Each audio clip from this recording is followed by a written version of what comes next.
우리 오늘 말씀은 친구들, 우리는 제사장이에요. 우리 따라해보겠습니다. 우리는 제사장이에요. 목사님이 콧물이 자꾸 나와서 큰일이네. 네, 자, 우리 사진 하나 보겠습니다. 짠! 누군가요? 네, 의사 선생님이에요. 예. 자, 우리 친구들 한번 손들어 보겠습니다. 나는 의사 선생님이 싫다. 손들어 보겠습니다. 예. 용감한 아이, 우리 이근이. 자, 나는 의사 선생님이 좋다. 손들어 볼까요? 자, 빨리 드세요, 다. 자, 우리 한솔이 의사 선생님 왜 좋아요? 치료해 주시죠. 예, 맞아요. 치료해 줘요. 의사 선생님은 너무너무 좋은 분이에요. 의사 선생님 너무너무 좋은 분이에요. 자, 그런데 옛날에 이스라엘 백성들이 광야에 있을 때 의사 선생님처럼 너무너무 좋고 중요한 일을 하던 사람이 있었어요. 누구냐면 바로 오늘 말씀 보니까 제사장이에요. 밖에서 아주 오랫동안 이렇게 여행을 하니까 아프게 되거나 병들게 되면 큰일이죠. 그런데 그 중에서도 피부병에 걸려서 그것들이 다른 사람에게 또 아프게 할 수가 있는 일이 많았어요. 그때 제사장이 하던 일이 있는데 오늘 말씀을 보니까 이래요. 첫 번째로 피부병이 생긴 사람은 제사장을 찾아갔어요. 그럼 제사장이 이렇게 스크린하는 거예요. 이 병이 얼마나 위험한가 아닌가를 보고 저치 판단을 해요. 그래서 첫 번째로 그렇게 아픈 사람을 확인해 주고요. 자, 두 번째로는 이 병이 너무 위중하면 그 사람을 다른 사람들에게 병이 옮겨지지 않도록 다른 곳으로 이렇게 옮겨주는 일을 해요. 그래서 다른 사람들이 더 아프지 않도록. 예. 그리고 제사장이 하는 세 번째 일은 며칠 지난 후에 그 아픈 사람을 확인해서 다 나았는지 아니면 더 치료가 필요한지 아니면 어떻게 해야 되는지 확인하고 다 나았으면 이렇게 얘기하는 거예요. 다 나았다 이렇게 얘기해 주는 거예요. 그러면 그 환자가 아픈 사람이 다시 공동체로 들어와요.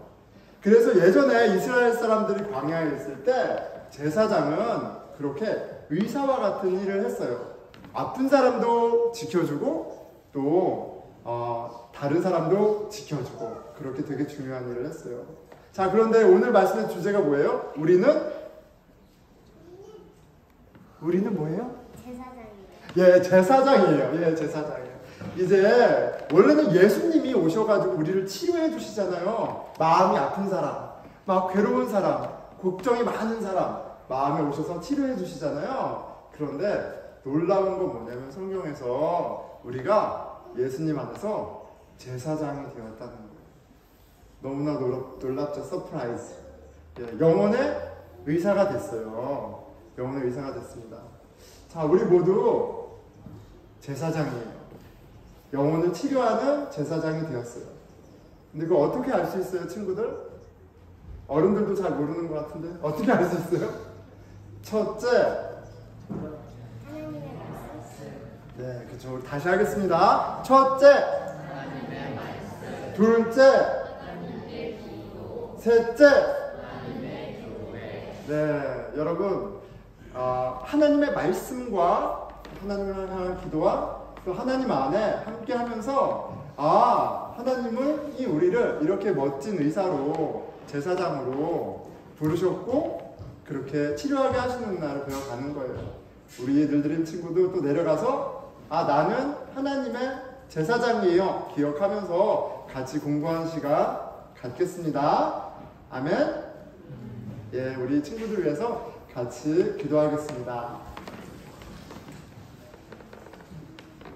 하나님, 우리 레위기를 보면서 하나님께서 제사장을 통해서 어떻게 이스라엘 커뮤니티를 홀리하게 또 그 홀리니스를 회복하는지 보여주십니다. 이 거룩한 멋진 제사장의 자리를 우리에게 허락하셨다는 걸 기억하게 해주십시오. 우리 아이들이 비록 많이 어리지만 그리스도 안에 하나님의 제사장으로 우리가 하나님의 제사장으로 부름받았다는 걸 기억할 수 있도록 도와주세요. 깨닫게 해주세요. 우리 같이 기도하겠습니다.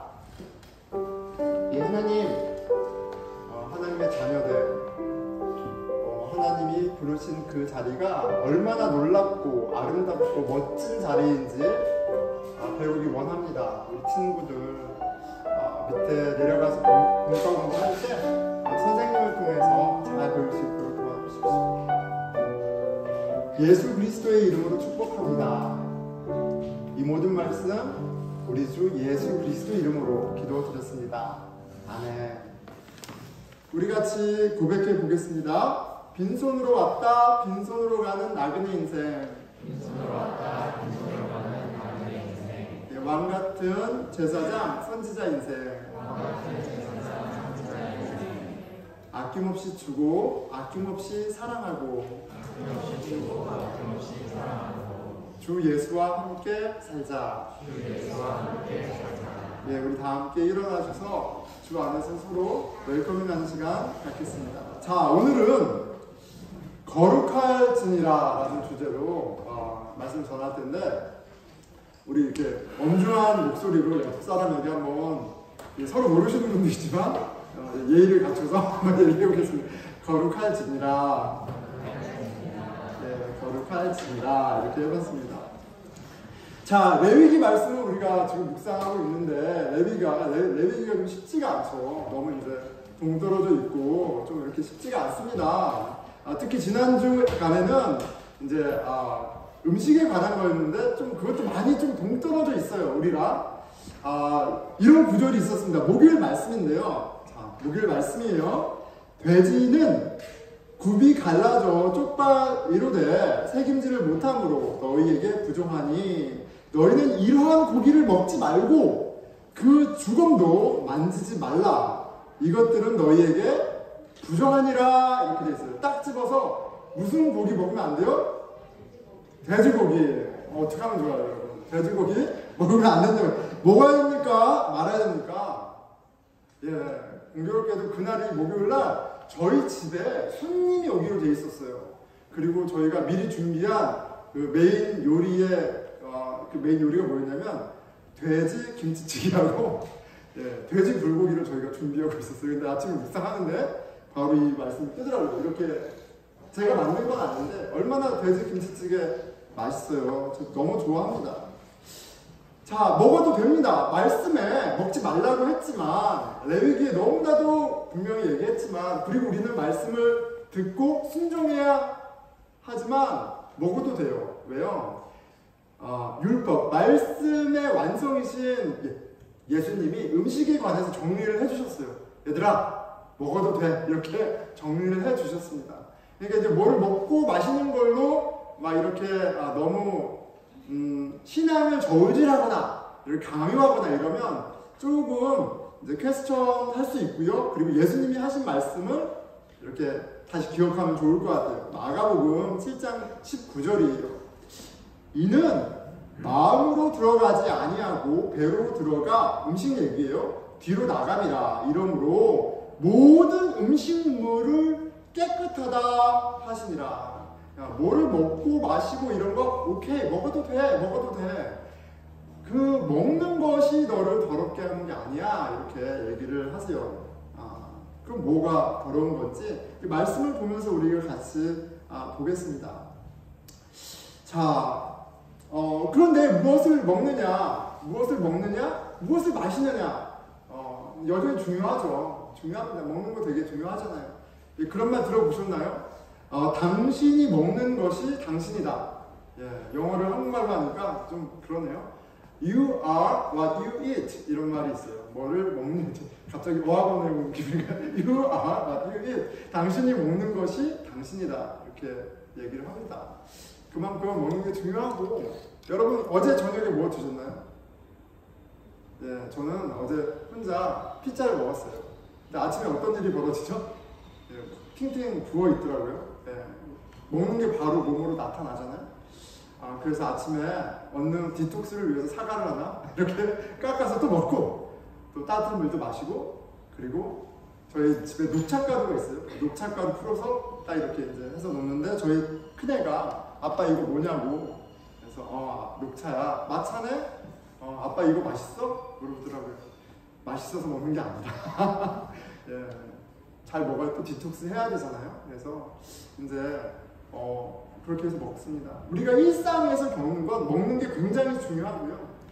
그리고 어떤 면에서는 먹는 것에 대해서 이렇게 규칙을 정하고 어떤 거는 먹지 말라 하고 먹으라 하고 이런 말씀이 어떤 부분에서는 말이 됩니다. 먹는 게 중요하거든요. 그런데 그럼에도 불구하고 우리에게 중요한 것은 무엇을 먹느냐의 이슈가 아니라는 사실을 꼭 기억했으면 좋겠어요. 나의 거룩함을 지켜주고 유지해주는 것은 먹는 것이 아니라 다른 겁니다. 하나님은 우리로 거룩할지니라 거룩하라 명령하십니다. 그런데 먹음을 통해서 무엇을 먹고 안 먹음을 통해서 거룩하여지는 것이 아니라 하나님의 특별한 은혜를 통해서 우리가 그 거룩함을 입게 되어 있어요. 그 거룩함이 무엇인지 오늘 말씀을 통해서 한번 살펴보겠습니다. 자, 거룩할지니라 오늘 본문 말씀이죠. 44절에서 45절입니다. 나는 여호와 너희의 하나님이라 내가 거룩하니 너희도 몸을 구별하여 거룩하게 하고 땅에 기는 길짐승으로 말미암아 스스로 더럽히지 말라. 나는 너희의 하나님이 되려고 너희를 애굽 땅에서 인도하여 낸 여호와라. 내가 거룩하니 너희도 거룩할지니라. 하나님은 거룩한 분이십니다. 이 홀리니스, 거룩함은 사실 하나님에게만 있는 특징이에요. 거룩하신 하나님이 거룩하지 않은 인간, 그 중에서도 이스라엘 사람들을 구원하시면서 이제 당신의 백성으로 삼으시고 당신의 거룩함을 명령하십니다. 내가 너희를 구원한 목적은 너희를 거룩하게 하는 데 있으니까 이제부터 거룩한 백성으로 살아. 근데 거룩을 잘 모르거든요, 사람이. 그래서 하나님이 거룩을 가르쳐 주기 위해서 율법, 무엇이 하나님의 보시기에 합당한 하나님 자녀다운 삶인지를 알 수 있게끔 율법을 주시고요. 이 올바른 생명의 삶에서 비껴나갔을 때, 죄를 지었을 때 다시 on the right track 돌아갈 수 있도록 제사를 가르쳐 주세요. 그리고 그 제사를 드리는 역할을 할 수 있게끔 제사장을 셀렉트 하셔서 굉장히 소수를 선택하셔서 제사를 드리게 하세요. 그러니까 율법도 제사도 제사장도 무엇을 위해 있는 거예요? 거룩함을 위해서 있는 거예요. 자, 레위기는 그 하나님의 뜻을 굉장히 집중적으로 설명해 주고 있습니다. 제사장을 뽑고 그 제사장의 번제를 드리고 속죄제를 드리면서 거룩하게 되고 그 제사장을 통해서 또 이스라엘 백성들을 거룩하게 하는 제사를 드리게 하시고 또 우리 오늘 본문 말씀에 있는 내용들 정결 예식 클린싱 러라고 그래요. 그 거룩함을 지키는 방법들을 굉장히 구체적으로 가르쳐 주시면서 하나님의 뜻 거룩한 삶을 살게 지도하고 계십니다. 자, 그런데 여전히 어렵죠. 거룩 어렵습니다. 찬양 거룩 찬양도 하고 거룩도 좋고 다 좋은데 여전히 어렵습니다. 우리만 어려운 게 아니라 이스라엘 백성들도 어려워요. 자, 그래서 이 거룩함을 잘 이해할 수 있도록 깨끗함과 더러움으로 설명해 주세요. 레위기 10장 10절은 이렇게 되어 있어요. 너희가 거룩하고 속된 것을 분별하고 부정하고 정하는 것을 분별하여. 한국말이 어렵지만 굉장히 심플하게 얘기하면 이렇습니다. 거룩한 건 뭐냐면 정한 것이 cleanness, 클린한 게 곧 거룩함을 의미합니다. 깨끗한 것. 그럼 부정한 것은 뭐예요? 거룩의 반대에는 뭐가 있냐면 더러운 것이 있는 거예요. unclean, 더러움이 있습니다.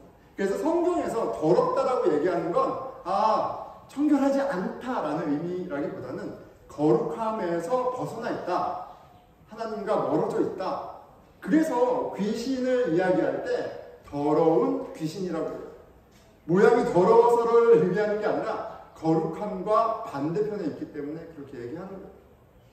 자, 그렇기 때문에 이 클린싱 리추얼 러브 굉장히 중요해요.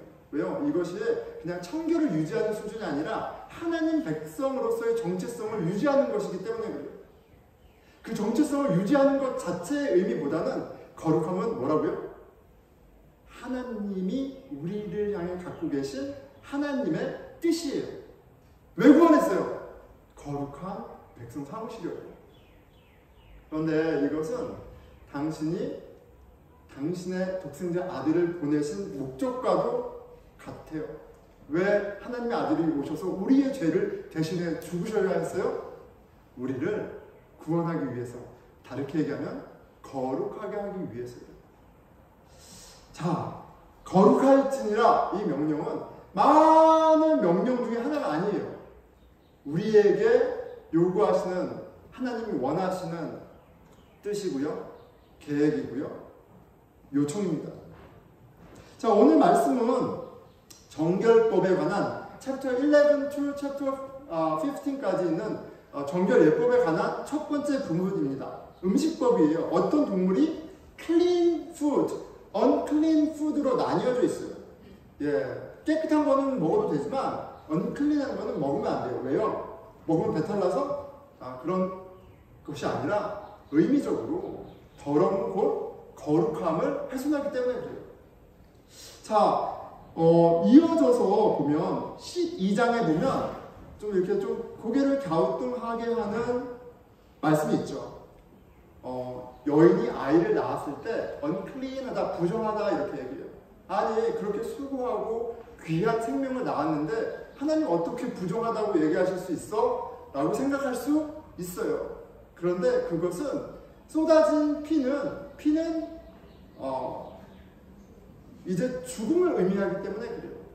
내 안에 살아있는 피가 아니라 쏟아진 피는 죽은 것이고 더러움을 의미하기 때문에 더러운 카테고리 안에 있는 거예요.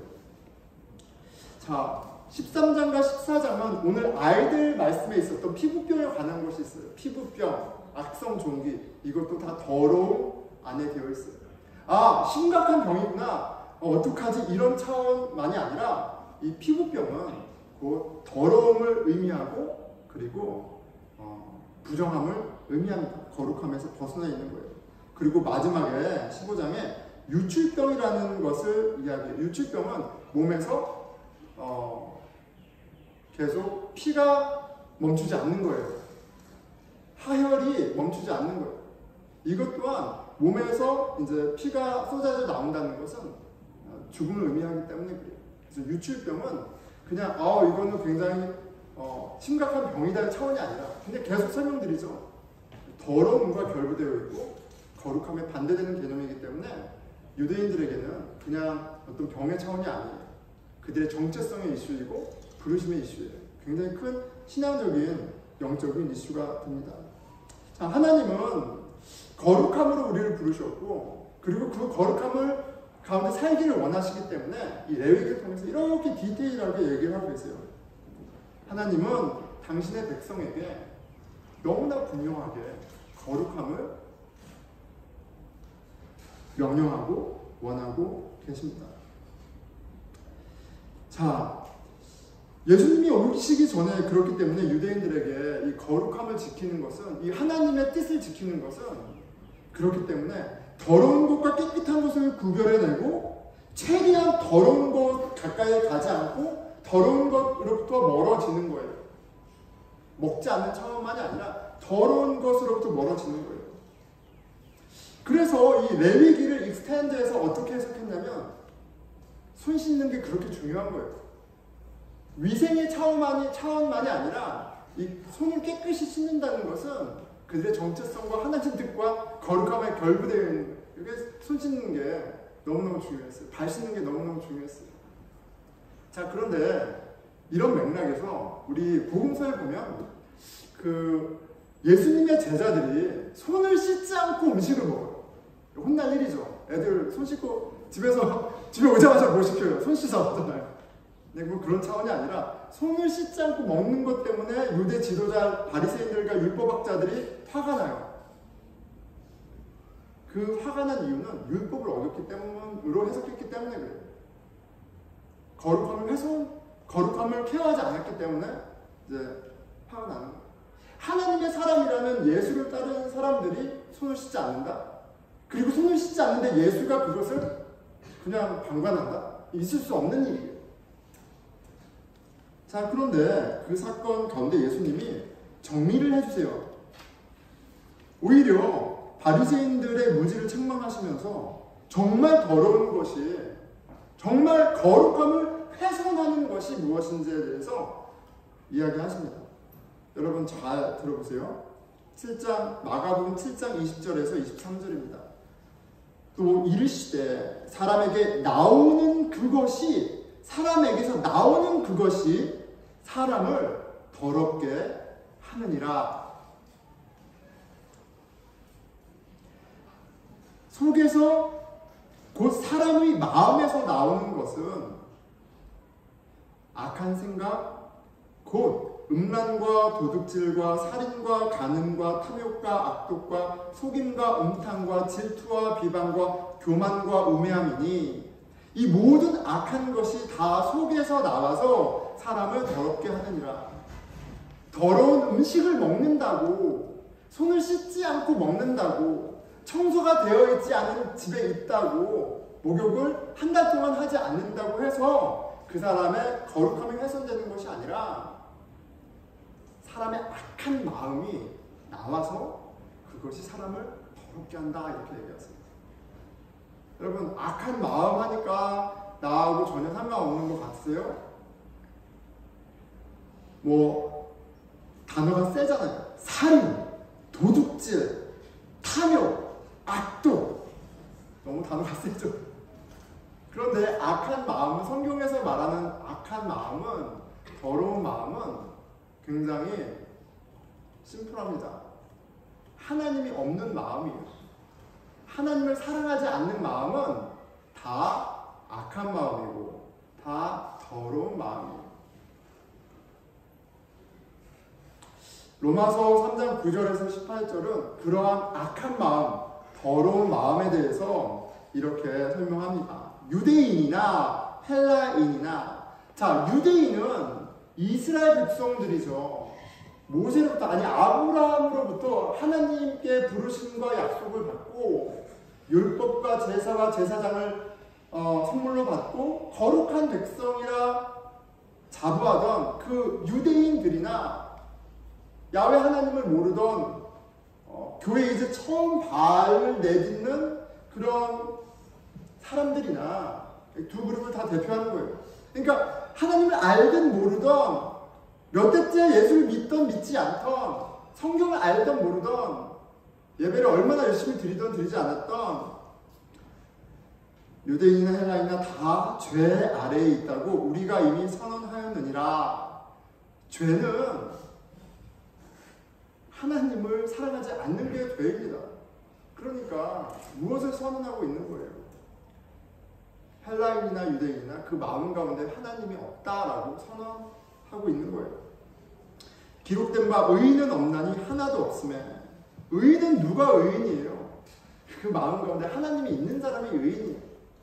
근데 하나님을 아는 정도의 정보가 아니라 하나님을 사랑하는 사람이 의인인 거예요. 그런데 의인은 하나도 없다라고 선언하고 있습니다. 깨닫는 자도 없고 하나님을 찾는 자도 없고 다 치우쳐 함께 무익하게 되고 선을 행하는 자는 없나니 하나도 없도다.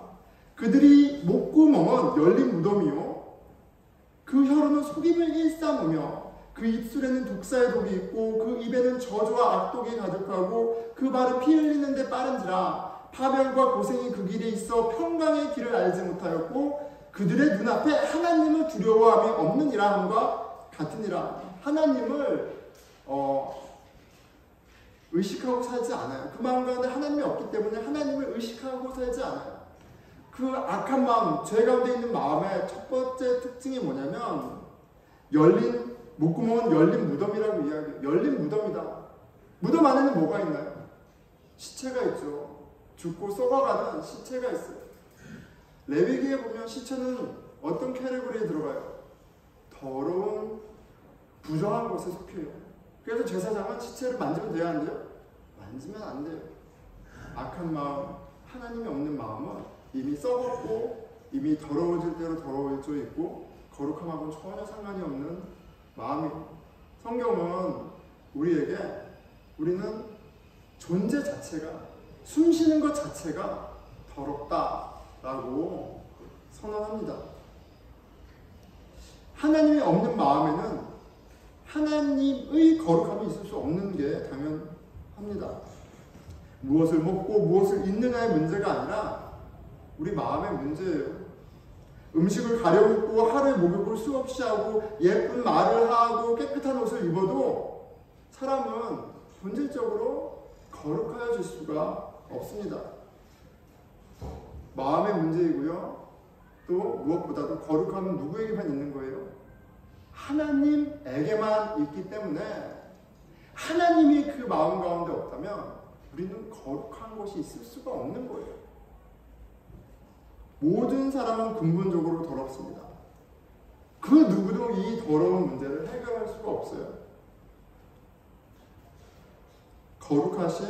거룩함을 갖고 계신 하나님만이 이 문제를 해결하실 수 있습니다. 자, 그래서 예수님이 오신 거예요. 예수님이 우리를 구원하셨다. 이 사건은 무엇과 같다고요? 우리의 더러움을 깨끗하게 하셨다. 우리를 거룩하게 하셨다. 라고도 표현할 수 있는 거예요. 자, 이것을 본질적으로 더럽고 스스로 거룩할 수 없는 우리를 거룩하게 하신, 온전하게 하신 사건을 떠올리게 하는 이야기가 있습니다. 어떤 이야기냐면 마가복음에 보면 이런 이야기, 마가복음에 보면 회당장 야이로라는 사람이 있어요. 목사 같은 사람이죠. 종교 커뮤니티의 리더예요. 근데 딸이 있었는데 죽어가요. 딸이 죽어갑니다. 그런데 어떻게 할 수가 없어요. 당시 이 회당장 종교 지도자들과 예수님이 대립하고 있었어요. 그런데 이 야이로가 그런 대립선에 있었지만 자기 딸이 죽어가니까 지푸라기라도 짚는 심정으로 예수님한테 찾아오는 거예요. 예수님, 제 딸이 죽어갑니다. 그래서 예수님이 그래? 집이 어디야? 하고 이제 가시는 거죠. 근데 그 야이로의 딸을 살리러 가시는 그 와중에 한 가지 사건이 있죠. 한 가지 사건이 있습니다. 5장 25절이에요. 한 여인을 만나죠. 12해 혈루증을 앓아온 한 여자가 있어. 이렇게 되어 있어요. 12년 동안 피를 쏟는 병에 걸린 여인이 있대요. 26절, 많은 의사에게 많은 괴로움을 받았고, 굉장히 아이러니컬하죠. 환자는 의사로부터 위로를 받고 좀 나아지고 이래야 되는데 오히려 의사로부터 많은 괴로움을 받았대요. 기가 막힙니다. 얼마나 중증이면 그랬겠어요. 가진 것도 다 허비하였을 때 아무 효험이 없고 도리어 더 중하였던 차에, 그런데 이 혈루병 여인, 12년 동안 고통 가운데 있었던 여인, 의사도 해결할 수 없었던, 아니 의사가 오히려 더 고통스럽게 했던 이 여인의 문제는 그냥 피지컬한 문제가 아니에요. 왜요? 혈루병은 레위기에서 어떤 병이에요? 더러운 병이에요. 이 혈루병은 부정한 병이에요. 이 혈루병은 하나님의 심판 가운데 있는 병이에요. 이 혈루병은 그렇기 때문에 공동체에서 쫓겨날 이유가 되는 병이에요. 이 여인이 모든 걸 해봤지만 해결할 수 없었어요. 그래서 이 여인이 예수님의 이야기를 듣고 예수님을 찾아갑니다. 그리고 예수님의 옷자락에 삼여시 손을 대요. 자, 옆에 있는 사람 옷에 삼여시 손을 대보겠습니다.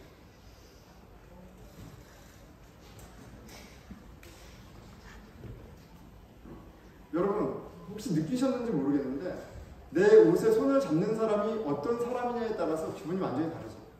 낯선 사람 내지는 얘는 모르지만 내가 싫어하는 사람. 그러면 누가 나를 건들면 기분 나빠요. 자, 그런데 유대인들에게 혈루병 여인은 가까이 오지 마.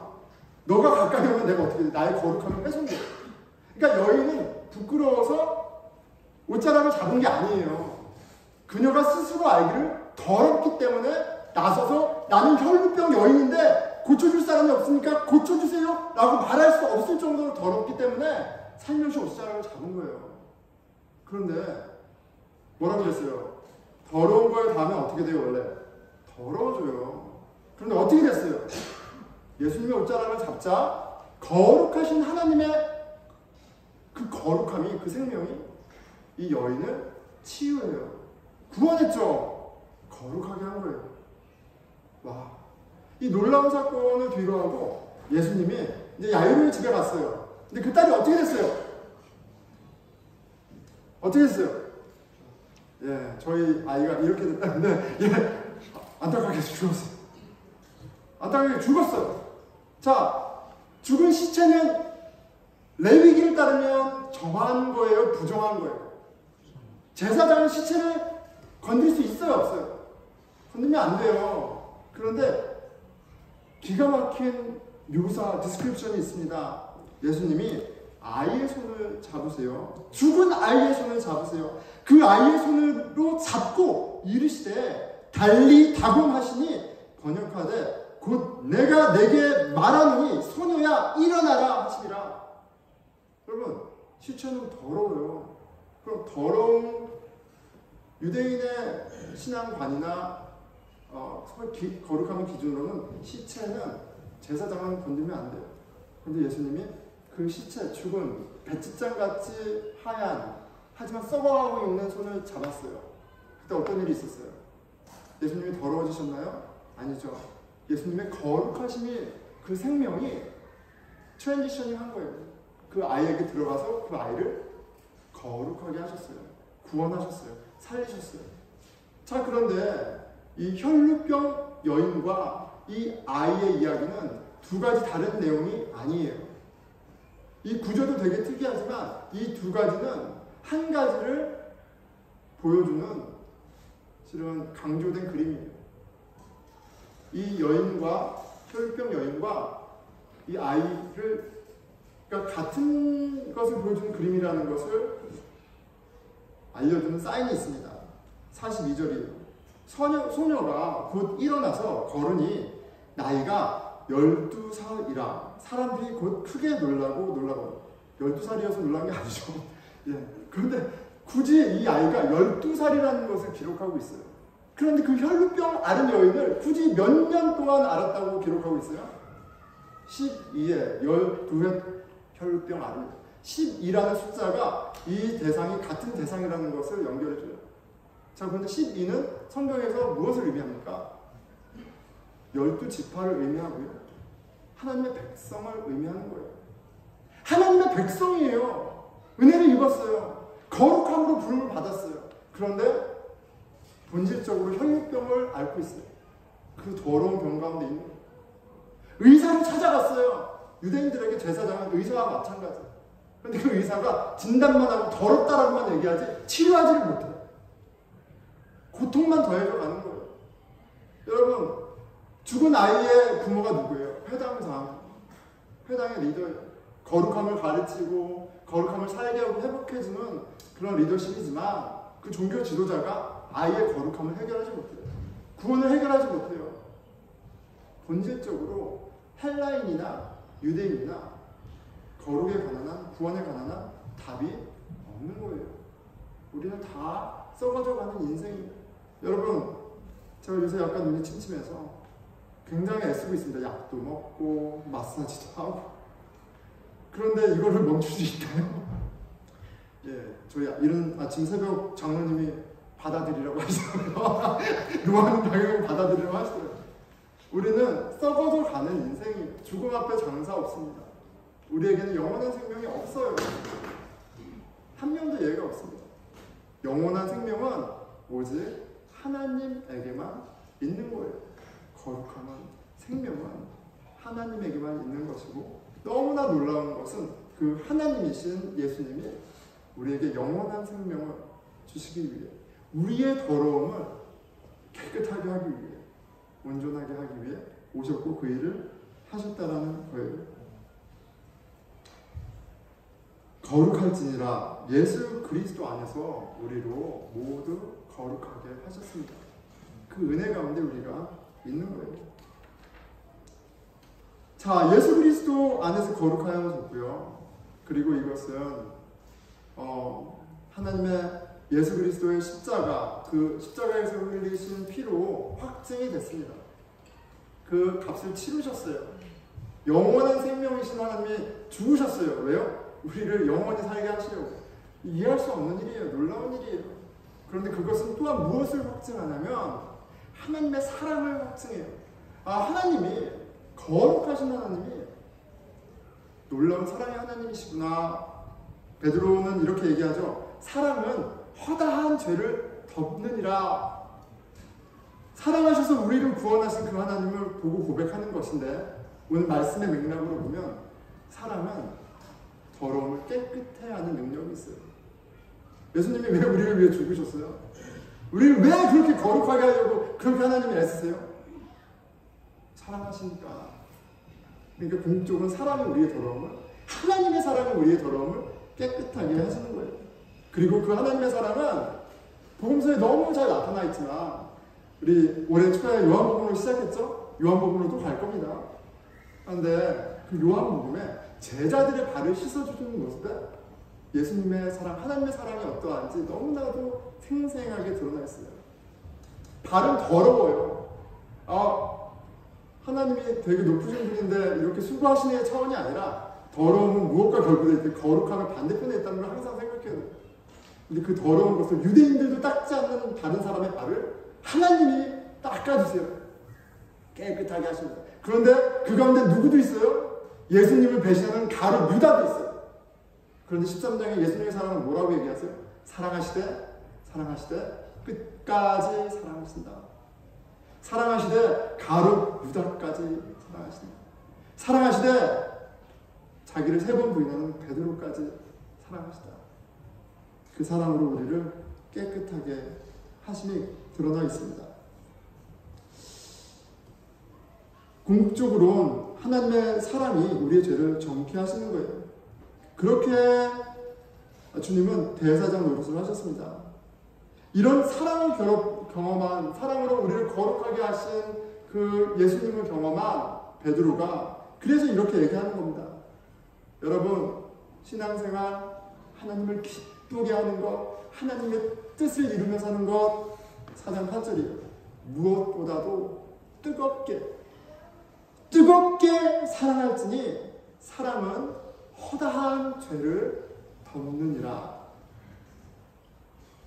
예수님의 뜨거운 사랑이 우리의 허다한 죄를 덮었고요. 우리에게 어떻게 하나님의 거룩한 백성으로 사는지, 어떻게 하나님의 제사장으로 다른 사람의 죄를 깨끗해 하는지 보여주셨어요.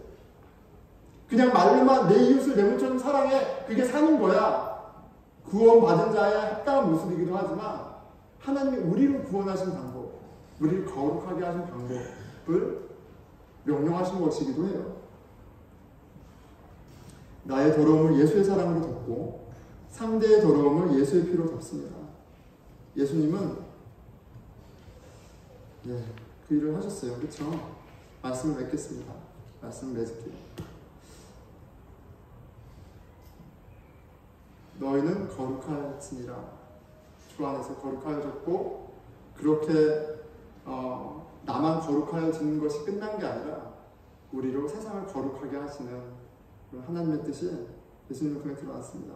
자, 오늘 아침에 제가 이제 저희 큰딸하고 산책을 했습니다. 제가 산책을 하면서 이제 이런저런 얘기를 하면서 왔습니다. 이제 오고 이제 사랑에 대해서도 얘기하고 그리고 왔는데 제가 지금 뭔가를 잊어버렸는데 어쨌든 한나랑 이렇게 같이 마침 산책했는데 제가 사진 보여드릴게요. 사진 찍을 때는 굉장히 친한 것처럼 이렇게 여러분 인스타를 믿으면 안 되죠. 저건 전시용입니다. 어쨌든 이렇게 같이 가면서 이제 막 얘기하면서 이제 사랑에 대해서 얘기하는 거죠. 오늘 설교에 대해서 제가 좀 얘기했어요. 사랑, 우리가 더럽지만 주님의 사랑이 있으면 우리는 더러워도 서로 보듬어주고 그러는 거야. 한나야, 아빠는 진짜 트루 크리스찬 아니야? 막 이렇게 얘기했어요. 너가 아빠한테 못되게 하고 막 그래도 아빠가 너를 품어주잖아. 이렇게 하면서 막 얘기했어. 근데 한나가 저한테 아빠 나도 트루 크리스찬이네. 딱 그러더라고요. 아빠가 아무리 못되게 얘기해도 자기는 그거를 뭐 그래도 사랑한다 이렇게 얘기하더라고요. 막 이렇게 가는데 제가 그래도 확인받고 싶은 게 있잖아요. 그래도 아빠가 조금 더 트루 크리스찬이 아닐까? 한나가 그래서 동의해줬어요. 그래 아빠가 조금 더 참는 것 같다. 그래서 이제 막 그렇게 갔는데 길을 가는데 딱 갔는데 저 길에서 뭐가 보였어요. 짠! 여러분 저기 뭔지 알아요? 지렁이. 오늘 아침 제가 구원한 지렁이. 저기 갔는데 한 가운데 이만한 진짜 100만한 지렁이가 저기 있는 거예요. 근데 그냥 지난 척 알 수 있는데 제 마음 가운데 안타까운 마음이 들었어요. 그런데 제가 지렁이를 개인적으로 그렇게 좋아하거나 그러지 않아요. 여러분 지렁이를 만진다고 한번 생각해 보세요. 갑자기 막 몸이 지렁이를 만진다. 저희 한나가 막 어쩔 줄 몰라도 제가 지렁이를 만지려고 하니까 아빠 왜 그러냐고 막 그래요. 자연의 법칙을 지금 어기고 있다고 막 그래요. 지렁이를 해서 근데 이게 미끄덩하잖아요 지렁이가. 그래서 지렁이를 내가 구원한다고 얘가 나의 은혜를 기억하고 뭐 하지도 않고 어쨌든 짚고 휙 던졌어요. 더러우니까 던졌단 말이에요. 저희 한나는 막 아빠가 들어온 얘기는 안 하지만 고상하게 이제 얘기하는 거예요. 왜 자연의 법칙을 거스리느냐. 그 지렁이는 사람이 밟다 지나가도 그냥 그렇게 가는 게 자연의 법칙이다 이런 얘기를 하더라고요. 그래서 제가 무슨 말인지 모르겠는데 우리는 하나님의 법칙대로 살아야 된다 이런 얘기를 했어요. 여러분 자연의 법칙대로 하면 애완동물 키우면 안 돼요. 근데 우리 다 자기 마음대로 애완동물 키우잖아요. 저희 집에 붕어인지 하여간 물고기가 몇 마리 있어요. 당장 그것부터 풀어주자 그랬어요. 네. 그런데 그건 또 다른 스토리인 것 같아요.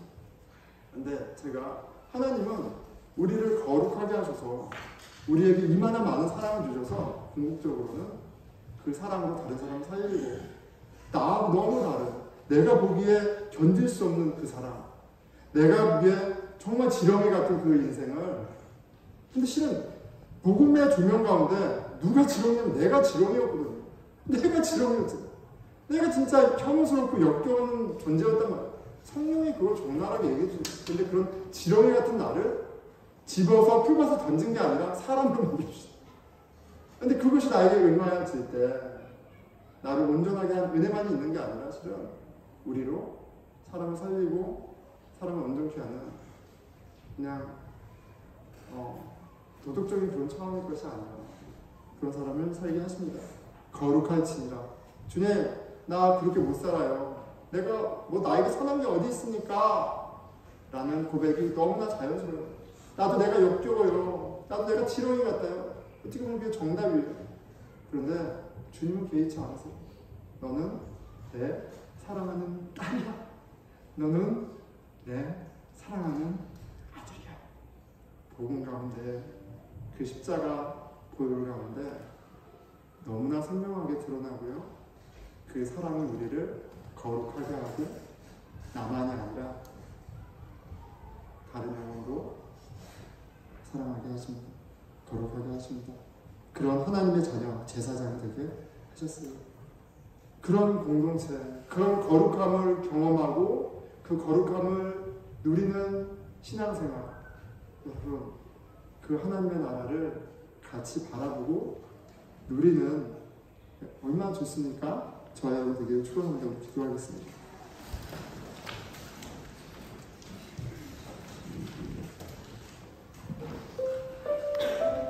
예, 하나님은 너무 크시고 너무 좋으시고 정말 우리가 이해할 수 없는 그런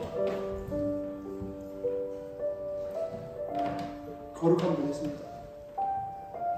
하나님 우리를 거룩하라 명령하실 때 그것이 우리를 괴롭히거나 무거운 짐을 주시는 것이 아니라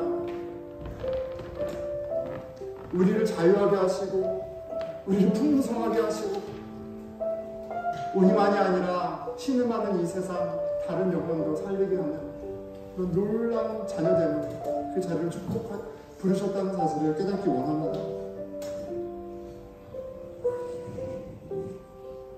나에게 없는 거룩함으로 무엇이 있는 것이냐 착각하며 살지 않게 하여 주시고, 주의 말씀이 지렁이 같은 나의 모습을 드러낼 때 부인하거나 주저하지 않게 하여 주시고, 그 너머에 그 위에 그런 나를 붙드시고 일으켜 세우신 예수 그리스도의 손을, 그 십자가를 보게 하여 주시옵소서. 기도드리겠습니다. 하나님 아버지, 하나님의 거룩하심에 합당하지 아니한 인생인데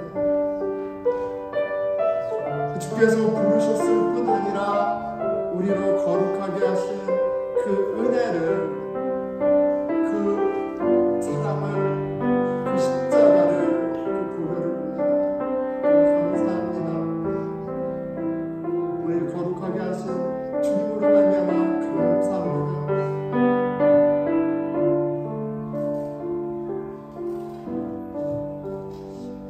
우리 서로를 위해서 기도하겠습니다. 깔끔하게 입고 외모로, 커리어로 흠잡을 것 없이 보이는 아무개도 진리 앞에 섰을 땐 지렁이에요. 행여나 혹여나 그 사람의 더러움으로 너무 놀라지 않기를, 나의 더러움으로 너무 놀라지 않기를 기도합니다. 놀랄 땐 놀라더라도 그 인생을 위해 베푸신 하나님의 은혜에 주목하는 그 은혜로운 하나님을, 나를 위해 오신 그 예수 그리스도를 바라보는 그런 거룩한 공동체 되게 하여 주시옵소서. 번쩍만쩍 무시하라고 만나게 하신 것이 아니라 우리를 거룩하게 하신 그 거룩하심으로 서로 구원하고 구해주라고 부르셨음을 경험하게 해주십시오. 우리 같이 기도하겠습니다. 하나님 아버지 공동체 가운데 아버지 주님의 선하심이 드러나게 하시고, 아버지 우리의 더러움이 드러나네, 아버지 그것 때문에 도망가거나 아버지 주님 피하지 않게 해주십시오. 그 더러움을 감싸시고 품으시고 붙드시고 새롭게 하신 주의 손길을 바라보는 아주 거룩함이 있게 하여 주시옵소서. 사람을 의지하는 것이 아니라, 사람에게 실망하는 것이 아니라 우리를 부르신 하나님 아버지의 신실하심 주목하게 해주십시오. 우리의 머리 되신 예수 그리스도에 주목하게 해주시옵소서. 여기 다 함께 일어나셔서